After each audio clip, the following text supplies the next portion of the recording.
Alright, we're finally making the crossover video.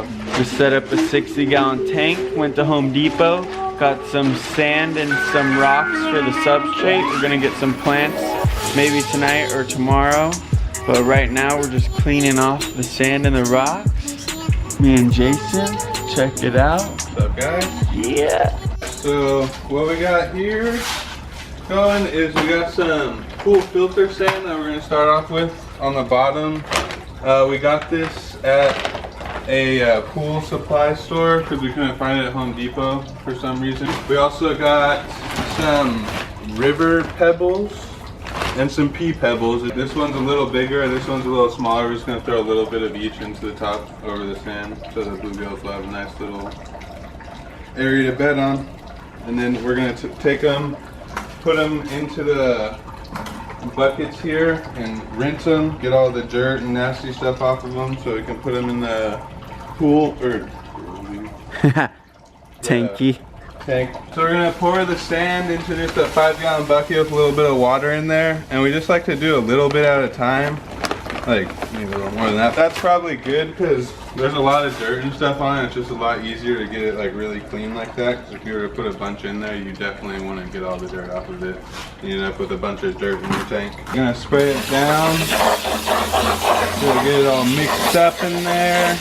And you'll see the water's a real murky, dirty looking color. Pour that out.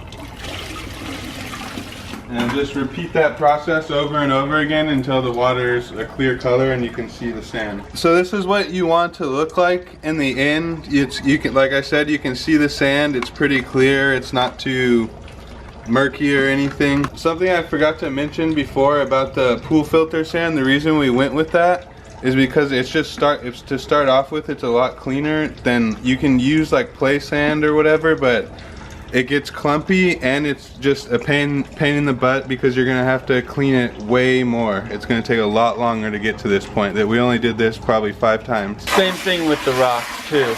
We're gonna put them in there. We'll show you us dumping it in there, what it looks like. The other place stand also has like silica and some bad stuff sometimes, so you have to be careful. And it has like weird plastic parts in it, even the like okay stuff, so we don't ever use that. Long story short. In the background you can see the angelfish getting ready to lay some eggs, cleaning the slate off. We're literally right next to where we're cleaning them. Classic. This is where the bluegill are going. It's like the side of my house. You can see that. There's a street out there. But anyways, so this is after we cleaned it. We're pouring it in there. It's still a little murky, but you can see with like 3 sponge filters it gets cleaned up pretty darn quick. You can also put it in a bag and put the bag in the bottom of the tank, and that makes like no dust or no clouds at all when you just let it out at the bottom. But the old fish finders don't have that much time. Check it out. Dust off your sponge filters or whatever filter you want to use, and you got yourself a nice natural tank. One more thing that I read a long time ago that I always like to follow now is that in the front of the tank, you always want it to be like the lowest. So usually we try and make like a gradient and push the sand back so it's higher in the back of the tank than the front. You'll see like when we're finally finished what it looks like. It just looks more natural when you do that. Alright, so we're gonna put the rocks in, but we realized the tank was pretty full and we almost overfilled it. So we're about to empty a little water out, then throw the rocks in. Here go the rocks. Hopefully I don't get water everywhere.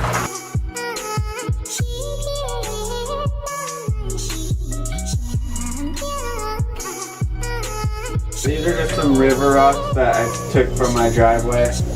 We're just gonna put some in here for like just a more natural look. We'll probably move them all. Yeah. Something you gotta play with, whatever you guys like, however you guys want to set it up. Got the 55 up and running in here.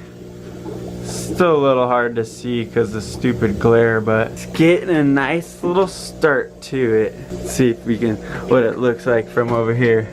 Oh yeah, it's still a little cloudy there. For all the people out there that are fishermen that watch our videos that don't know much about aquariums, I just want to show you the only thing driving this aquarium is an air pump.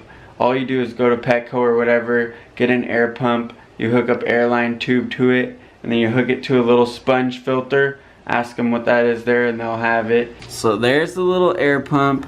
You can see a little airline tubes plugged in right here.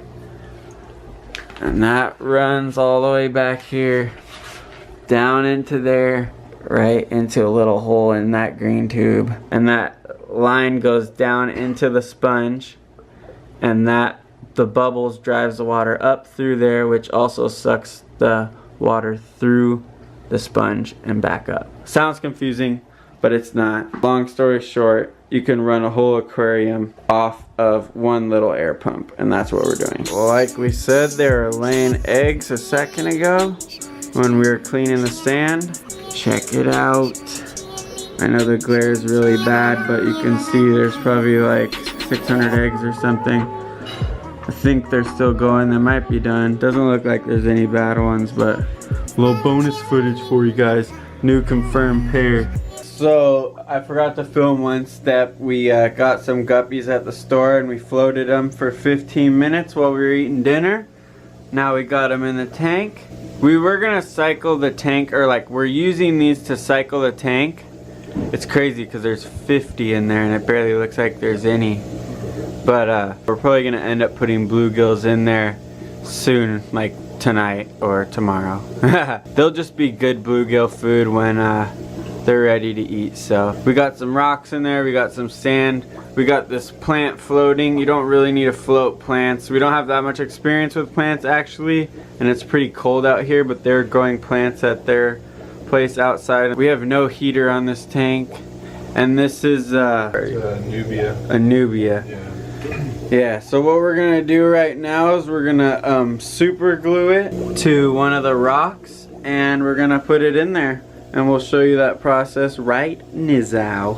Alright, so first, obviously, you open the bag. Secondly, you try and carefully get the plant out of there.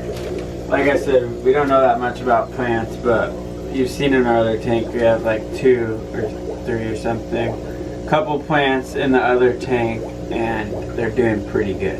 This is one of the ones we have in the other tank. So he just said, like at the store, like at the roots, you want to like be careful, but I don't think it matters that much if you break them, because I'm pretty sure we did that the first time we broke them.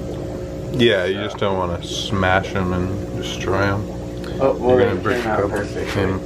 So yeah, they sometimes come in these little things and you just take them out of there. And then this is like a little rock wool or something, and it comes out, boom, boom, give it a little rinse off. And then you're gonna dry it off, because we're gonna super glue it to this rock, while being careful not to break the stems.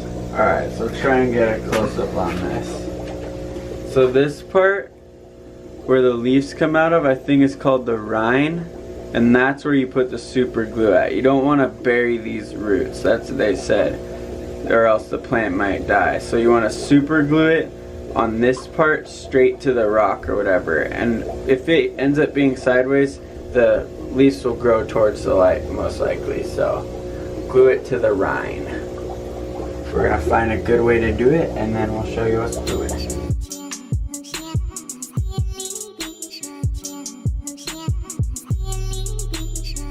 Alright, so that did not go as planned at all. The glue didn't work. I think you're supposed to use super glue gel and maybe let it dry longer or something. I don't have that much patience, so we're just gonna rubber band it instead. You can also use fishing wire, but like I said, we don't have that much patience.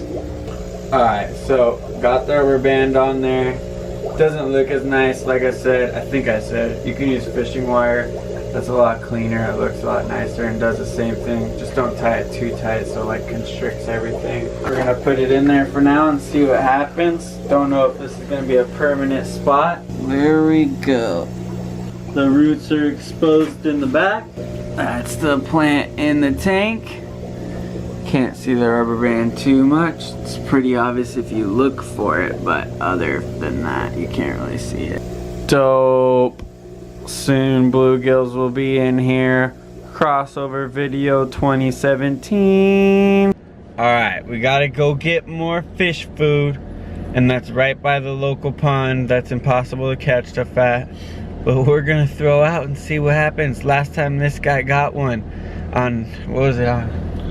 That was just a mealworm, I think, last time. Oh yeah, we don't have mealworms this time. We got that fake worm. Alright homies, we called an audible.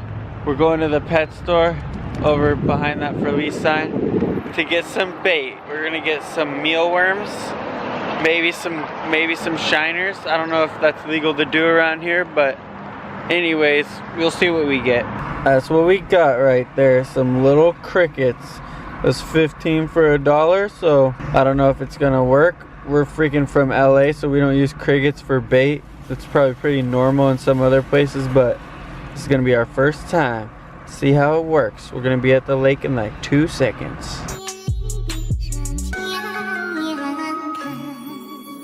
Alright, we got our first one. Looks like a little female bluegill right here.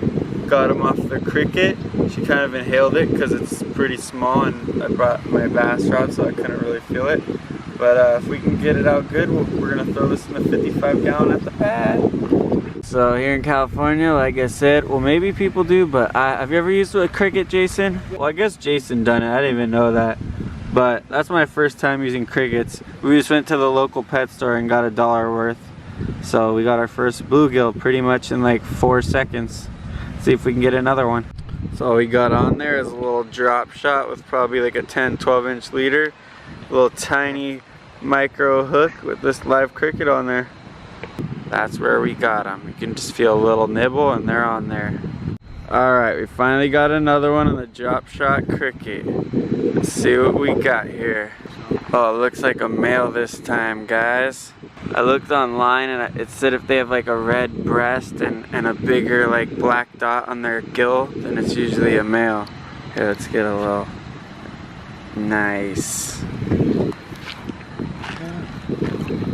Now we got a nice little pair in there, it looks like.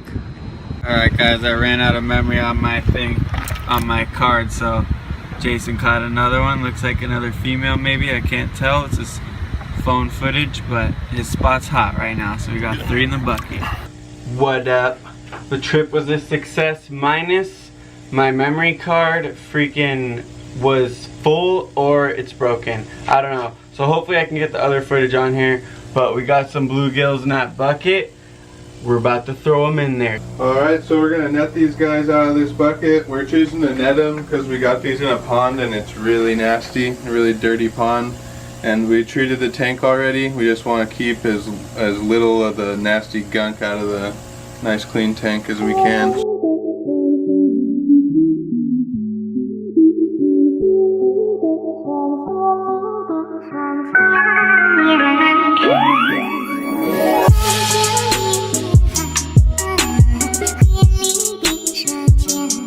So we got 5 bluegill in here. There's one. Well, we got like 50 guppies. Here's the other guys. They're not quite comfortable in here, obviously.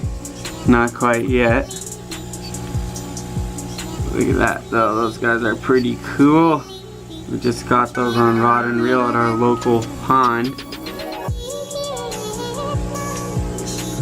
See that one on the bottom there, looks like a male. He has a nice big black dot on his gill. I forgot what that's called, but he's got some nice color too. I think all the rest are females. There's 2 more, and the other one's probably over on the other side of the tank.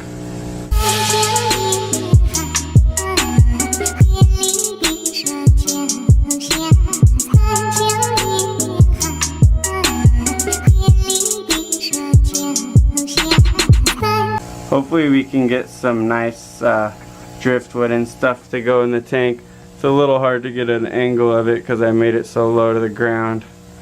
But finally got some 5 bluegills and a bunch of guppies. I think we're gonna go back to another lake tomorrow or the next day and get a couple more, maybe some other fish, and get this tank going. So I think this guy's the male here. The female's there in the front right. You can see that little black spot on her gill. There we go. So that's the male with the big ear flap thing. You can see right above the fin on his side, right behind his eyeball, that big black flap that comes off his gill. That lets you know they're a male. See, there's a female and her little flap is very small. You can notice it, but it's nothing compared to the other one. See, there's another female, super small. But that's how you tell the males and females apart. The males usually have like a more redder breast too. You can kind of see it, but it's harder to get on camera. It's obvious that he's more colorful. They're already starting to like the tank. It's only been like 15 minutes. Some of them are starting to swim around. This one's checking it out, looking for food already.